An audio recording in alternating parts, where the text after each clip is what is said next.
Hi and welcome back to my channel. It's Dawn, and today's video is all about creating sacred spaces and altars in your home. So this video was by special request. This person is struggling to create an altar and wanted some guidance and support in doing so. So thank you, Corey, for this for the wonderful suggestion, and I hope you enjoy the video. So sacred spaces are millennia old, and they're places of cultural and spiritual significance. They're places of mass gatherings, of ceremonies, festivals, and of course ritual. Our ancient ancestors really understood the power that a sacred space creates in the landscape, in our hearts, in our minds, and the psyche of people. Whether they're human-made or they spring from the natural world, sacred spaces connects us to a reality that transcends the mundane. The ocean, the forest, the rising or the setting of the sun may all be defined as sacred, but humans can also make places that hold and extend the same type of power. Sacred spaces are many things to many people, but generally they share some commonalities. They're places of sanctuary, refuge, and connection, be it human to human, energy, or spirituality. I believe that having a sacred space in your home is more important now than ever due to the increasing stress that our busy lives produce. Sacred space is a place that's yours. It's created with your intent and your energy for your purposes. It's sacred to you. Put simply, a sacred space is a place of reverence, a place of ceremony, a place to commune with all of those ideas and thoughts that you perhaps never have the time to consider. So what makes a sacred space? Well, your sacred space doesn't have to be a dedicated room, and not many people have that luxury at all. So it can be even just a small corner of your bedroom or a study or a living room, and you place special objects and items there that hold fond memories for you and create the ambience that you want to create. A sacred space can also be outdoors. They can be a place of tranquility in your garden, local forest, beach, whatever. If you're inspired to create a sacred space, here's some things to consider to help you to create something for yourself that fits the bill. So firstly, start by defining what sacred means to you. Now, we all have our own definition, and it will be as unique as you are. Then decide what you want from your sacred space. Think about whether or not you want the space to be your own sanctuary, where you can meditate, pray, connect to deities, etc. Consider if it's a place that you can be quiet, read, or reflect. Think about your sacred space, and is it designated for you, or is it a space that the family will use? Is it a place for ritual or ceremony? I've found that spending a little time thinking about these things help us to create meaningful spaces that work for us. So next, you can think about what inspires you. If you're going to make your sacred space reflective of the things that have meaning for you, you want to fill the space with those things that help you to connect and remind you of that. So choose the things that will help you to achieve the things that you want from your sacred space.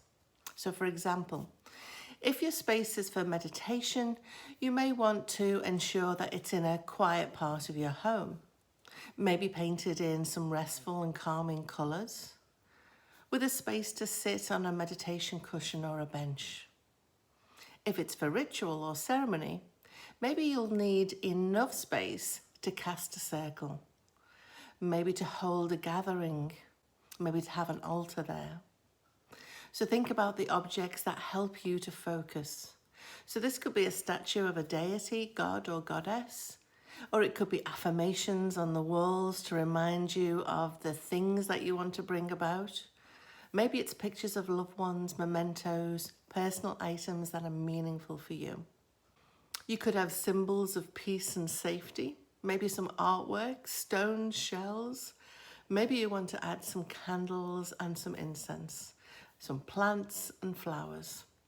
The list is endless, but they all should have a meaning to you. Now, if your only option for your sacred space is to create it in the corner of a room, like a bedroom or a living room, maybe think about using a screen or a curtain to separate it off. This will help you to maintain this place as special, and it adds to the feeling of it being, kind of exclusive and contained and enclosed. Also consider the lighting. Natural light is beautiful, as well as a way to bring the light down so that you can meditate or relax in some lower light. Think about what furniture you want in this space. Maybe somewhere to sit, maybe a shelf or a bookcase to put some objects on. And perhaps you want to include an altar. So let's talk about altars. So altars are often associated with places of worship. Altars, however, can take many forms, and it's not necessary for them to have religious significance at all. They come in all shapes and sizes and are often adorned with cloth, flowers, religious or spiritual statues, drinking vessels, candles, and many other objects. Around the globe, human beings have found countless ways to express themselves through the creation of an altar. They can be indoors or out of doors. They can be made by many or just a chosen few or just you. An altar is a place that's used for ritual. Altars have been used for millennia in religious ceremony and holy buildings. Each religious tradition has their own version of an altar. So, for example, in the Catholic tradition, an altar is at the front of the church, and it's where the bread and the wine are held and where services are conducted. Traditionally, Christian altars are placed in the east of a church, normally in an apse. They're the focus for worship, and they represent a way to connect with your spirituality. Altars can and are also created within many of our homes. They may be found behind the doors of a cupboard or a beautiful table adorned with fancy fabrics and objects of spiritual significance. They may reside in a quiet corner of the spare bedroom. Like sacred spaces, altars can also be outside, in your garden or on your balcony, temporary or permanent. They're also used for magical working, which is what I'm going to talk about now. Now, it's known that our ancestors used altars as a place to connect with the natural forces of the world. Perhaps one of the most famous is Stonehenge, with a large recumbent megalith known as the altar stone. This enigmatic stone has had little excavation done to it, and it remains unclear if it was always lying down or it once stood up with the others. I like to think that it was placed as an altar, and it helped my ancestors to connect with the supernatural forces. In magical practice, an altar has a number of uses. It's a place of focus that allows you to bring power for your spells. Because of this, it's also something that you can place items on to charge them. And it's a place to meditate and to perform ritual in front of. An altar has a practical side to it as well. It's a place where you can store and cut herbs and mix potions and things like that. A large part of magical practice are spells. Now, spells are focused on spelling out what you want to bring about. It rhymes. There are 5 basic steps of a spell. Conceive it, craft it, communicate it, release it. And the 5th is know it is done and be open to receive it. That's why we say so mote it be, or so be it at the end of a spell, meaning it's done. And then we stamp our foot firmly on the floor, sending a vibration out to the universe. It's a powerful proclamation. For many of us, spells are performed within a ritual setting. When you do a spell, you're accessing your power and you're consciously collaborating with the universe. A spell calls forth what you're seeking and giving thanks for it as if you've already received it. So simply put, you are invoking what you want and you are evoking the feeling that it has already been manifested by imagining it deeply within your body and giving thanks for it. Now, many magical practitioners perform spells in front of an altar, as it creates a focal point for our energy, or the energy of the group if you're working in a group. It literally becomes a place of power. Now, there are some magical practitioners that place rules around the setting up of an altar space. Specific placement of altar items which correspond with the directions and the elements. Now, while I think that structure and intention is a good thing, I also know that having rigid rules for something, it can create fear on the part of a new practitioner who doesn't really want to place something inappropriately or get it wrong. So I'm going to give you the Coles notes on typical altar items, associations and suggested placement, with a big caveat. Don't feel bound by these. I found when it comes to altars being guided by my intuition, as well as a big dose of practicality, it's the best way to go. So first you'll need to decide what piece of furniture you'll use as your altar. Corner tables, end tables, cabinets are a popular choice. But some choose a small wall shelf or even a corner of a kitchen counter. Maybe a nightstand. It really all depends how much space you have in your home, the people with whom that you share your home with, and your personal preferences. I've also known some witches to have their altars in a drawer.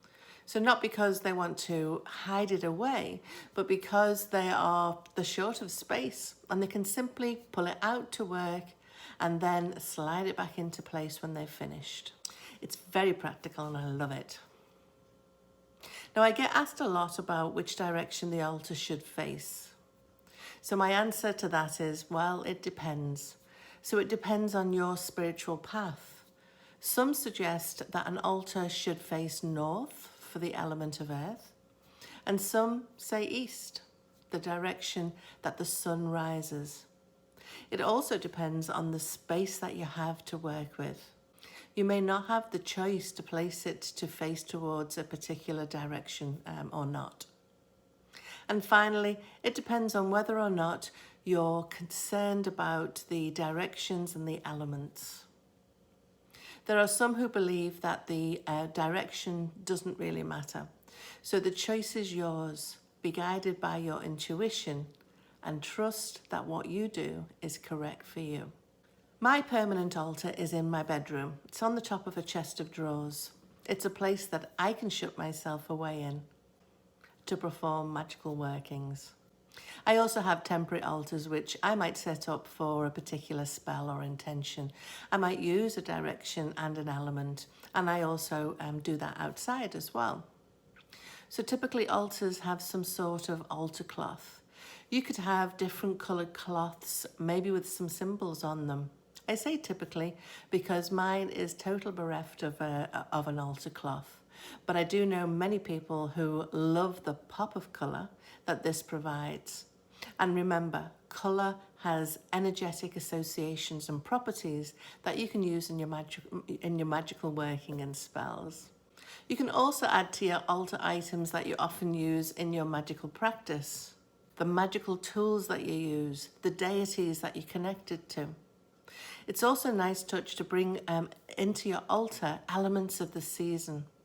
The turning of the wheel of the year is an important aspect for us witches, and we pay our respects to each transition, and we leverage the energy of the season by bringing associated elements to our altars. So examples would be eggs and rabbits and spring flowers at Beltane, and maybe pine cones and holly for you. I personally love adding associated items of the season to my altar, as it's a daily reminder of the time of the year that we're moving through. Candles are also a big part of my altar setup. They create such a magical space. Now, I only burn beeswax candles, and I have several on my altar. They look good, they're super magical, and they smell divine. And of course, it wouldn't be my altar without a good smattering of crystals. I have several that typically stay there all year, and then I have others that I switch out for the season or because I have them charging on the altar itself. Now let's talk a little bit about the elements and the corresponding directions so that you can think about using these for placing altar items. This isn't a deep dive into the elements, but it will give you the basics, particularly if you want to create an altar focused on the elements. So let's start with the element of air. It's associated with the east and it carries thought and communication. It represents our mind and intelligence, our psychic powers, knowledge and dreams. In ritual, we use things like incense or a wand to represent the element of air. A smudging feather is also something that corresponds with air. So for your altar, you might wish to place incense and or your wand, your smudging feather, on the east side of your altar. Other items that correspond with air is an athame, which is a ritual knife used by some magical practitioners to cast a circle, cut etheric ties, etc. Also bells and chimes. Now south is the element of fire. It represents energy, love, passion, inspiration and leadership. In ritual we use candles or ashes to represent the element of fire. For your altar, you can place your candles on the south end. So for some, incense represents fire because you have to use a flame to light it. Maybe you can use your matches to represent this element on your altar, or even the statue of a dragon. Water is represented by the west. It's cleansing, calming and healing. The element of water also governs the magic of love and emotion, intuition, pleasure, and introspection. For your altar, you could place your chalice in the west, for this represents the element of water. Maybe a scrying bowl, maybe charged water, seashells, etc. These all are associated with the element of water. Now, north is the element of earth. So earth encompasses a multitude of magical ideas.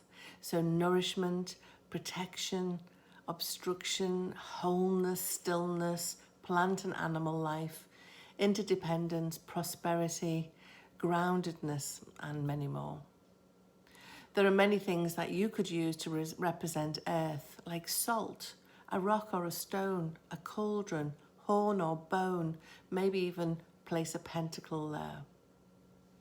Now, center represents spirit, and some people use a goddess, and sometimes people use a pentagram or a pentacle to represent the bringing together and the unification of all of the elements in the center. And some place their tarot or their oracle cards in the center, representing the inner wisdom that you can tap into when you're using these divination tools. As I said earlier, you don't have to be prescriptive in terms of what you place and where you place them. You really shouldn't be bound by rules that restrict your flow. On my altar, I have an altar box which has within it items that I use regularly. It has my wand, smudging feather, crystals, candles, chalices, incense, pendulums. I have some figurines that give me joy when I look at them. And I have a drawer set for my herbs. I also have some Himalayan salt for cleansing and a variety of dishes to use for spell work. I have some selenite oil that I made on a full moon and my scrying mirror. And finally, my grimoire, which holds my favourite spells and chants. If you do decide to create an altar, do what feels right for you. Take time. Give your motives and theme great consideration and create a haven in which you can relax, feel inspired and feel connected to all that you hold magical. Choose objects to adorn your altar that will reflect this theme. You can change these items as your theme changes or with the changing of the seasons. Items that are commonly found on altars are crystals, statues, herbs, flowers, poems, inspirational quotes, magical tools like wands. It really is up to you what you put on your altar. And when you have it up, dedicate it to the highest good. You can create a little chant for yourself, and then so mote it be. Finally, I want to talk a little bit about cleansing. So in addition to any physical cleansing that needs to be done regularly to your altar and sacred space, and yes, these get dusty too, having a regular practice of energy clearing is a good thing to get into the habit of doing. Our space can get clogged with stale and stuck energy. And these come from the thoughts and the emotions of the occupants. Over time, this energy can feel oppressive and may start to alter moods and even health. So cleansing is a good thing to do regularly in the whole house and not just for your sacred space and your altar. There are many forms of energy clearing practices that you can use. So sound, smudging, sweeping, yes, with a broom. Smudging with sacred herbs is a great practice as well. Sage and lavender and nettle are really good herbs to use. I have a video on cleansing crystals that I'll link below, and you can apply many of these techniques to the practice of cleansing space as well. So there you have it, Sacred Space and Altars 101. I hope that you found this video beneficial and it's inspired you to create your own sacred space and altars. As always, please subscribe to the channel if you want to see more content like this. Hit the bell so that you're notified as soon as I upload a new video. Ta-ta for now.